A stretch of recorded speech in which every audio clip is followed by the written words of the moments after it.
2. Last recording of the stream.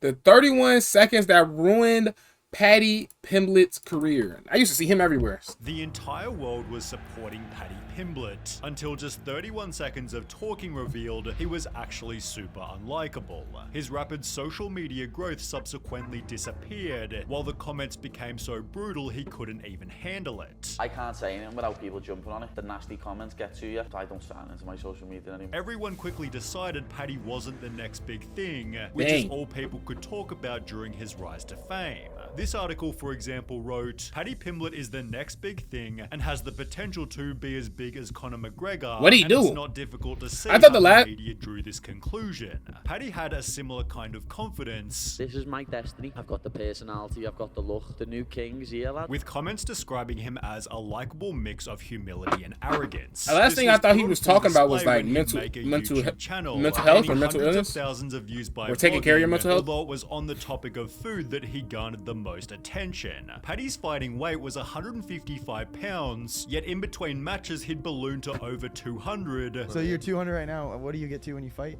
I weigh in at 155. No way. The most I've weighed is like 211. Earning the nickname Oh my Patty goodness. the Fatty instead of Patty the Baddie. Hilarious how every UFC fighter has a unique personality. Patty being an undercover fat guy is the funniest. Do you ever miss the six-pack when you blow up between fights? I'd rather be fat and happy than ripped. And like these people who are ripped all year round aren't happy. I'm not arsed. Photos such as this one therefore went extremely That viral. is which ridiculous. Patty used to his advantage to attract even more attention. All of his most popular content was on gaining or losing weight, which was funny because he'd always end up making weight, not to mention he was also winning his fights easily. Patty won his first So 3 what did he UFC do to make matches, these niggas 2 of that which mad? during the first round, with an impressive total career record of 19 wins and only 3 losses. This added to the hype around Patty becoming champion, although no one seemed to realize he hadn't even fought anyone ranked in the top 15. Patty Pimbletts is a lot of marketing and little skill for MMA. Patty himself was still an unranked fighter, yet millions believed he'd be the next UFC champ purely because he'd made a couple of funny videos. Well, Patty was given the chance to prove himself when scheduled a fight against Jared Gordon, and having just signed $1 million Barstool Sports deal, Barstool Sports, man. Best company in the world. it seemed Patty's public image was better than ever before. Okay. However, just 2 days prior to he and Jared's fight, Patty began to make some critical errors. He uploaded a podcast speaking with Dana White, where it was obvious his arrogance was becoming overbearing. I just create better content than all of you. It's mad. People say, oh, he's getting pushed. It's not. My numbers are just better than yours. This manifested a call out of Okay. journalist Ariel Helwani, I hate all these journalists, like Ariel Hawani in particular. going on a 4-minute rant about him being a terrible person. He's a maggot. He's a lizard. Patty's rant seemed kind of fun and edgy until Ariel responded, destroying Patty in return. I ain't gonna Everything lie. that was said. Most people that beef with this bald ass nigga don't really, it don't really look good. Like Jorge Masvidal, where's it George? I'm gonna just say Masvidal because I know his last name, which is crazy because it's more complicated than his first name. Him, who the dude that fought Logan? What's her name? Dylan Dennis. I don't think he beefing with KSI or anything like that. I think Jake Paul. There's quite a few people that be beefing with him, and they just, he be steamrolling their ass. After lie after lie. Patty made the claim that Ariel was fired from every job he had. Every decent job he's had, he's been sacked from. Yet Ariel explained that he hadn't been fired from any. Got sacked from every decent job that I have. Let's talk about the jobs that I've had. Even displaying a tweet by his former boss who wrote, "We had hoped to have Ariel continue in that role and made him an offer to remain with ESPN." Next, Patty tried to insult Ariel by saying he wasn't a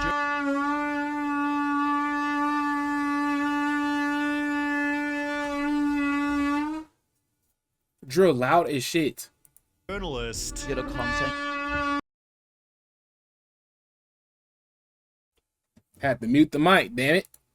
Then created Ariel. You're not a journalist. Stop lying. To which Ariel calmly responded, This use of the term content creator, is this supposed to be an insult? I've been trying to create content since 2006. If you're going to try to insult me by calling me a content creator, great. That's the worst thing you could say about me? Awesome. Yes, I'm a content creator and pretty damn proud of it. But Patty's worst attempt at insult was saying Ariel should pay for his interviews. He uses fighters for clicks, uses fighters to make money. Get your dough out, Ariel. Start paying people for these interviews, what you make thousands and thousands and thousands of pounds on. Ariel responded by stating, Does Joe Rogan pay his guests? Did Oprah pay her guests? Did Larry King pay his guests? That's not how this works. Journalists make money. Yeah, we make money. Of course. Isn't that the whole point? Nothing to spending pay 1 for hour his and interview 15 crazy. minutes total dismantling all of Patty's arguments. Ariel came with all the evidence like a lawyer. Outstanding performance. This is how you absolutely obliterate someone. No smack talk, just facts. Ariel's video gained 29,000 likes and only 900 dislikes, while Patty's initial call out received a much less favorable ratio, as well as comments such as, lost all respect for Patty, throwing Ariel under the bus just to get brownie points from Dana. Patty crying that Ariel makes money off fighters while sitting across ain't no from way Dana this is was what the most hilarious it took, thing. bro, right? Who would have thought Patty's biggest knockout loss would come at the hands of Ariel Helwani, weakening Patty's image before his biggest fight so far. Patty waltzed into the match as confident as ever, with the audience expecting he'd beat Jared Gordon easily, although this isn't what would happen.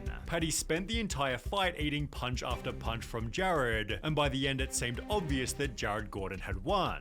Out of 24 scores by the media, 23 called Jared the winner, Wow. and in a Twitter poll asking the public who'd won, 80% This man almost believed got it was Jared. However, by some unanimously lost. miracle, the judges ruled in Patty's favor, completely surprising everybody. Huge L for our judges on that one. How? Why the judges did my guy J Flash Gordon MMA like that? Everyone in our building was like, damn, Patty lost. The entire world was quickly turning on Patty, which he could have turned around with a humble post-fight interview, although over the course of only 31 seconds, Patty instead did the opposite. Joe began the interview by stating, I'm here with the winner, Patty the Baddie. Patty, that was a close one, to which Patty He probably doing this because they gonna copyright the video, bruh.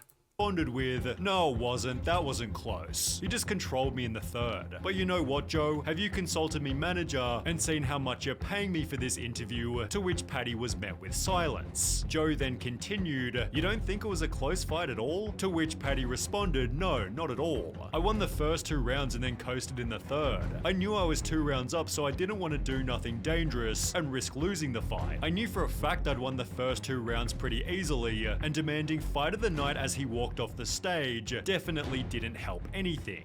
I can't believe Patty wanted fight of the night. He already got gift of the night. What an arrogant guy. To say it wasn't close after he just got... I could have sworn that when he was talking to Joe Rogan, he was talking about mental health and shit like that. Maybe I'm tweaking. The decision. This was honestly in the top 5 worst robberies I've seen, and his arrogant attitude after it is just making him look like a pleb.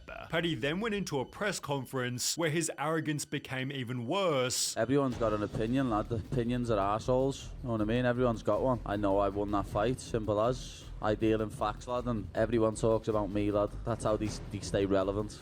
People mention me. And despite Jared Gordon himself tweeting, I was robbed and everyone knows it, Patty still went into more interviews refusing to show humility. The other person won. You don't see that at all from any others. No. The other problem was that people had realized Patty wasn't as skilled as they thought. There was a real belief after that fight, okay, Patty's not as good as we thought he was. Now sure, Why not set up another match? Let this nigga get under pummeled. 3 seconds, but talks of him being champion were still a couple of years too early. Patty looked like a journeyman.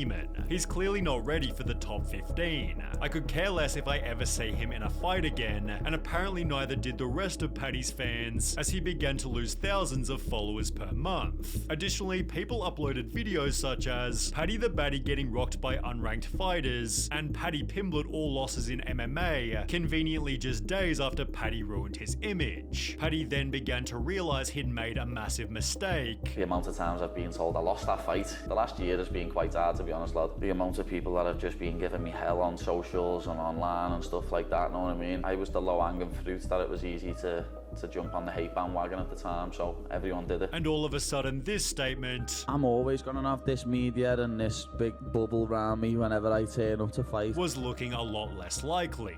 He believed that his next fight could fix all his problems. When I beat Tony Ferguson, lad, everyone will jump back on the bandwagon. Although this didn't really happen. You see, Paddy was scheduled to fight Tony Ferguson, who'd lost all 6 Tony of his Ferguson. previous matches. Paddy he a therefore dog. recognized that there wasn't much glory in beating him. When I win, people are gonna be like, oh, he was on a 6-fight losing streak anyway, he's finished anyway. Although ending the fight with a win was definitely better than losing.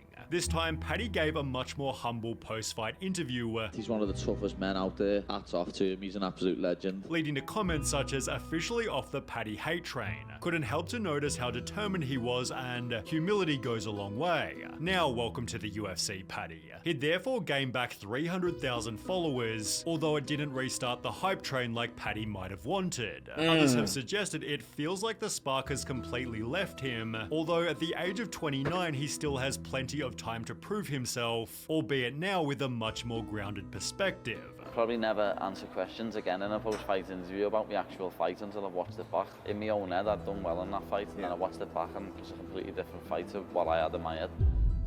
Damn, that sucks, man.